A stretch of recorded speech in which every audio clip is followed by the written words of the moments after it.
morning, Coryell's class. Good morning, Mr. Pottinger. We just finished interpreting remainders, yes? Yes. Do you guys know all parts of a division problem by now? Yes. We know remainders are leftovers, right? Yes. This was the word that was a little harder for us. Interpret is to what? To explain. To explain, right? So we're going to explain remainders, yeah? Yes. And we're going to explain the remainders in form of answers. Class, there are 4 different ways to explain or interpret remainders. Way 1 is what? Ignore the remainder. You literally ignore it. Way 2 is when you get a remainder, you do what with it? Round up. You round the whole number up. Way 3 is we are going to use the remainder and form. A fraction or decimal. And the 4th way we're going to use remainders is we're going to use the remainder as the.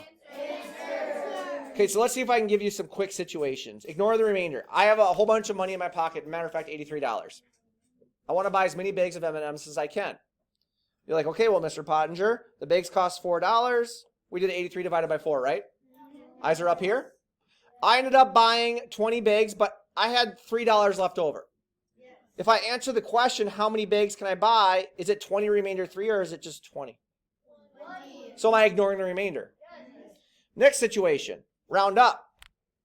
Bus example. If I have a certain amount of kids and I can't fit them all on a bus, am I going to leave the remainder of the kids back at school or am I going to round up to the next bus?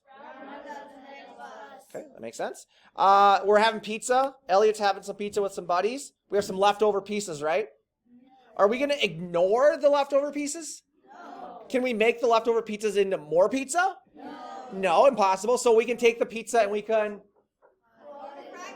cut it, right? We can make it into a fraction or a decimal, yes? Yes. Part of a whole, yes? Yes. And then the last example is sometimes the remainder is actually the answer, yeah? So again, I go to the store, I have $83.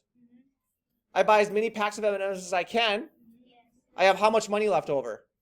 $3. The question is how much money will I have left over? And so the remainder is actually the answer to my question. I would have $3 left over, yes or no? Yes. Making sense? Yes. Is it really, really, really, really important that you read the question and answer the question that is being asked? Yes.